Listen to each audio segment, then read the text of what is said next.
Mari sama-sama kita mengintrospeksi diri kita.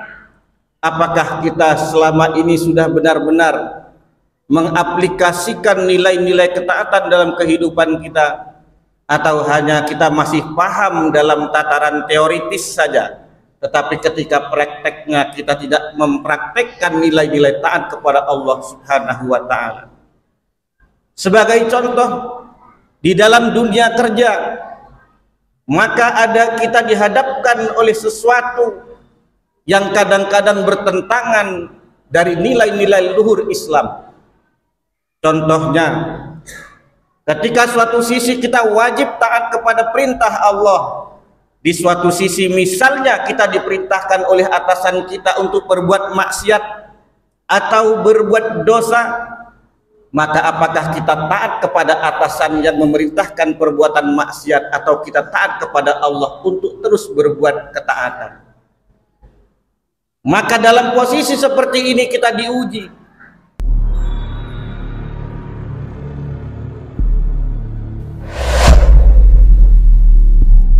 Assalamualaikum warahmatullahi wabarakatuh. Innal hamdalillah nahmaduhu wa nasta'inuhu wa nastaghfiruh wa na'udzu billahi min syururi anfusina wa min sayyiati a'malina. May yahdihillahu fala mudhillalah wa may yudlil fala hadiyalah.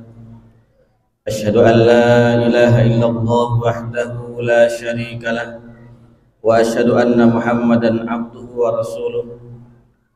Allahumma shalli wa sallim ala hadzal nabiyil karim sayyidina wa maulana Muhammadin wa ala alihi wa sahbihi ajma'in. Amma ba'd.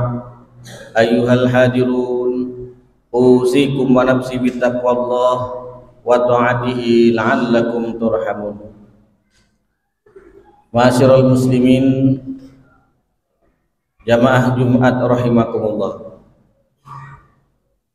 Pada kesempatan yang berbahagia ini, marilah kita senantiasa meningkatkan rasa syukur kita kepada Allah Subhanahu wa Ta'ala dengan memperbanyak melafazkan kalimah alhamdulillah sebagai bentuk syukur lisan kepada Allah, dengan memperkuat ketaatan kepada Allah, mengerahkan segenap daya dan upaya dan menggunakan seluruh anggota badan kita untuk dekat kepadanya. Kemudian di sisa-sisa usia yang Allah berikan kepada kita ini, sudah sepatutnya dan seyogyanya kita senantiasa melakukan peningkatan kualitas takwa kita kepada Allah Subhanahu wa Ta'ala dengan penuh kesungguhan,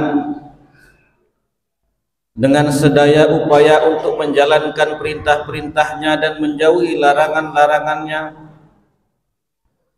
Karena takwa adalah parameter, adalah tolak ukur kesuksesan seorang hamba. Sebagaimana disampaikan oleh para ulama, inna taqwallahi nurun wa tariqun lil falah. Sesungguhnya takwa itu adalah cahaya dan jalan menuju kesuksesan. Takwa merupakan cahaya yang akan menerangi kehidupan kita, dan takwa adalah satu-satunya jalan menuju kesuksesan, baik itu sukses di dunia, terutama sukses di akhirat. Hal ini sejalan dengan firman Allah Subhanahu wa Ta'ala, inna akramakum indallahi atqakum. Sesungguhnya yang paling mulia di antara kalian di sisi Allah adalah yang paling bertakwa di antara kalian. Ma'asyiral muslimin jamaah rahimakumullah. Artinya kemuliaan ketinggian, kedudukan dan pangkat di sisi Allah Subhanahu wa taala yang akan diperoleh seorang hamba itu ditentukan oleh kadar takwanya ketika di dunia, ditentukan oleh kualitas kepatuhan dan ketundukannya kepada perintah Allah dan menjauhi larangan-larangannya. Ma'asyiral muslimin jamaah rahimakumullah. Pada saat ini kita berada pada bulan Zulqa'dah setelah kita melewati bulan Syawal. Bulan Zulqa'dah memiliki beberapa keistimewaan, memiliki beberapa keutamaan yang Allah Subhanahu wa taala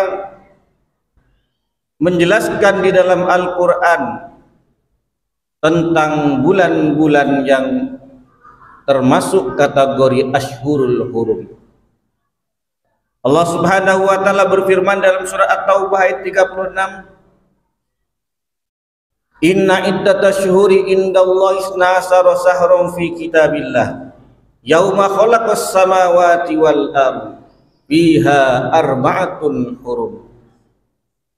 Sesungguhnya hitungan bulan di sisi Allah Subhanahu wa taala adalah berjumlah 12 bulan.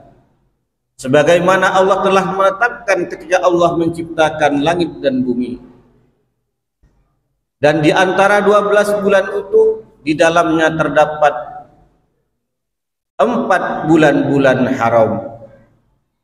Ma'asyiral muslimin jamaah rahimakumullah. Para ulama sepakat bahwa 4 bulan haram itu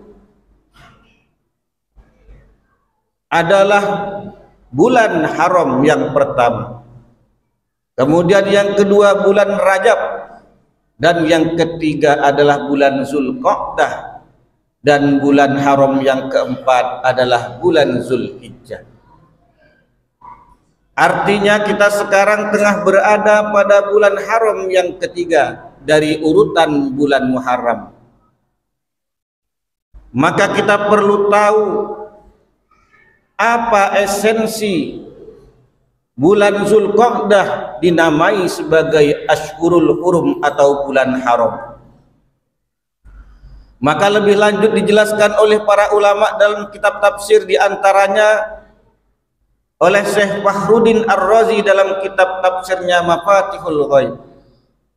Beliau mengatakan wa ma'nal hurum anna ta'ata fiha aksaru sawaban wa ta'ata fiha asyaddu iqaban. Yang dimaksudkan bulan haram adalah ketika seorang hamba sesungguhnya ketika dia berbuat ketaatan pada bulan haram tersebut, yang salah satunya adalah bulan Zulqa'dah, maka dia akan mendapatkan ganjaran pahala yang lebih banyak bila dibandingkan dengan bulan-bulan yang lain. Tetapi sebaliknya apabila dia melakukan kemaksiatan, melakukan kezoliman, maka siksa Allah juga akan ditambah kepada orang-orang yang melakukan maksiat dan zolim pada bulan haram tersebut. Ma'asyiral muslimin jamaah Jumat rahimakumullah. Oleh karena itu, karena bulan Zulqa'dah adalah bulan yang mulia di sisi Allah Subhanahu wa taala, hendaknya kita pada bulan ini menjaga benar untuk meningkatkan ketaatan kita kepada Allah. Taat yang dimaksud di sini adalah kita tunduk dan patuh, menghambakan diri kepada Allah Subhanahu wa taala dengan mengerahkan segenap jiwa dan raga, sedaya upaya kepada Allah Azza wa Jalla. Artinya pada bulan ini hendaknya kita meniti atau meneliti sampai saat ini sudah sejauh mana kita taat kepada Allah Subhanahu wa taala, sudah sejauh mana kita menerapkan nilai-nilai takwa dalam sendi-sendi kehidupan kita, maka bila masih kurang bisa kita tingkatkan, bila masih sedikit bisa kita perbanyak, sehingga pada akhirnya kita akan menemui kebahagiaan dengan usaha yang bersungguh-sungguh untuk taat kepadanya. Begitu sebaliknya pada bulan ini, kita hendaknya menghindari perbuatan-perbuatan maksiat, menghindari perbuatan-perbuatan zalim, karena dosanya, karena balasan siksanya akan lebih pedih daripada dibandingkan dengan bulan-bulan lain yang bukan bulan haram. Oleh karena itu, mari sama-sama kita mengintrospeksi diri kita.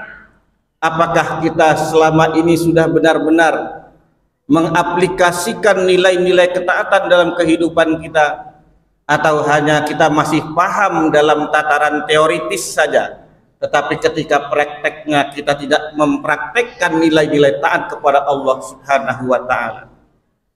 Sebagai contoh, di dalam dunia kerja, maka kita dihadapkan oleh sesuatu yang kadang-kadang bertentangan dari nilai-nilai luhur Islam.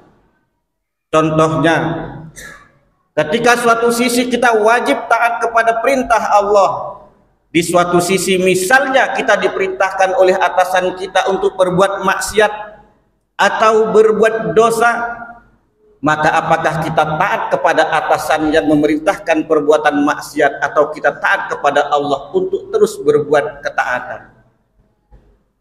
Maka dalam posisi seperti ini kita diuji. Kadang-kadang sebagian di antara manusia, mereka memilih taat kepada atasan dan durhaka kepada Allah, karena ketika dia taat kepada atasan, penghasilannya akan ditambah, gajinya akan naik dan lain sebagainya. Padahal disinilah nilai ketaatan kita diuji oleh Allah Subhanahu wa ta'ala.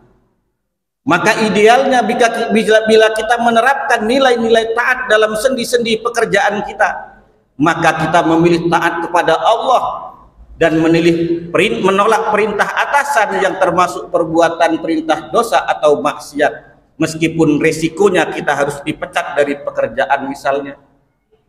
Maka ini sebagai bukti komitmen kita untuk menerapkan nilai-nilai taat kepada Allah Subhanahu wa ta'ala. Jangan engkau merasa engkau sudah taat sebelum engkau diuji oleh Allah. Begitu juga dengan iman kita akan diuji, taat dan takwa kita akan diuji, dihadapkan oleh perkara-perkara yang kadang-kadang sulit untuk kita putuskan. Tetapi berpegang teguhlah bahwa taat kepada Allah Subhanahu wa ta'ala, meninggalkan maksiat kepadanya adalah nilai yang paling tinggi yang tidak bisa dibandingkan dengan apapun dengan dunia, baik itu berupa emas, perhiasan maupun kekayaan-kekayaan lainnya. Karena takwa kepada Allah, karena taat kepada Allah, ganjarannya adalah surga di akhirat nanti. Ma'asyiral muslimin, jamaah Jumat rahimakumullah.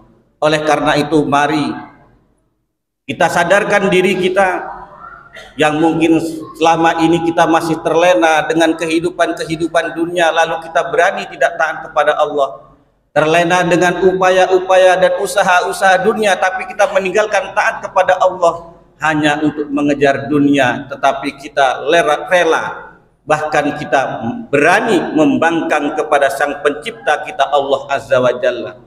Bukankah Allah telah memberikan kehidupan kepada kita, rizki sudah diberi, bahkan fasilitas dunia Allah sudah berikan. Meskipun kadang-kadang kita tidak selamanya kita taat, kadang kita maksiat, ini bentuk kasih sayang kepada Allah Subhanahu wa ta'ala kepada kita. Oleh karena itu, mari kita insafi diri kita untuk lebih memperkuatkan nilai taat di dalam diri kita, lalu kita terapkan dalam seluruh sendi-sendi kehidupan kita, sehingga kita menjadi orang-orang yang beruntung kelak di akhirat. Karena kita mendapatkan bahwa ketika di dunia kita benar-benar berusaha untuk taat kepada perintah Allah dan menjauhi maksiat dan larangannya. A'udzubillahi minasyaitonirrajim. Bismillahirrahmanirrahim. Wal 'asri innal insana lafi khusrin illa alladzina amanu wa 'amilus solihati wa tawassaw bil haqqi wa tawassaw bis sabr. Barakallahu li wa lakum fil Qur'anil Karim wa nafa'ani wa iyyakum wa fihi minal ayati wadh-dhikril hakim wa taqabbala minni wa minkum tilawatahu innahu huwal ghafurur rahim.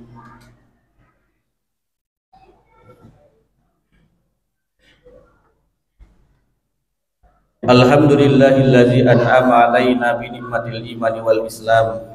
Asyhadu an la ilaha illallah wahdahu la syarika lah, iyyahu na'budu wa iyyahu nasta'in. Wa asyhadu anna Muhammadan abduhu wa rasuluh al-mab'utsu rahmatan lil alamin. Allahumma shalli wa sallim ala sayyidina wa habibina wa syafi'ina Muhammadin sallallahu alaihi wasallam wa ala alihi wa ashabihi wat tabi'in wa man tabi'ahum bi ihsanin ila yaumiddin.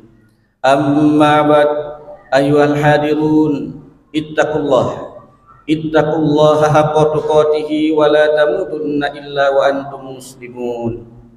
Qala Allah ta'ala fil Qur'anil Karim, innallaha wa malaikatahu yusholluna 'alan nabi ya ayyuhalladzina amanu shallu 'alaihi wa sallimu taslima. Allahumma shalli 'ala sayyidina Muhammad wa 'ala ali sayyidina Muhammad kama shallaita 'ala sayyidina Ibrahim wa 'ala ali sayyidina Ibrahim wa barik 'ala sayyidina Muhammad wa 'ala ali sayyidina Muhammad kama barakta 'ala sayyidina Ibrahim wa 'ala ali sayyidina Ibrahim fil 'alamin innaka Hamidum Majid.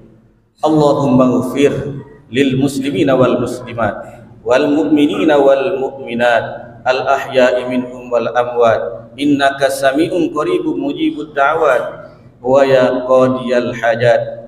Allahumma jammilna bil afiyati was salamah wa haqiqna bit taqwa wal istiqamah wa a'idna min mujibatin nadamah innaka sami'ud du'a. Rabbana hab lana min azwajina wa dhurriyyatina qurrata a'yun waj'alna lil muttaqina imama.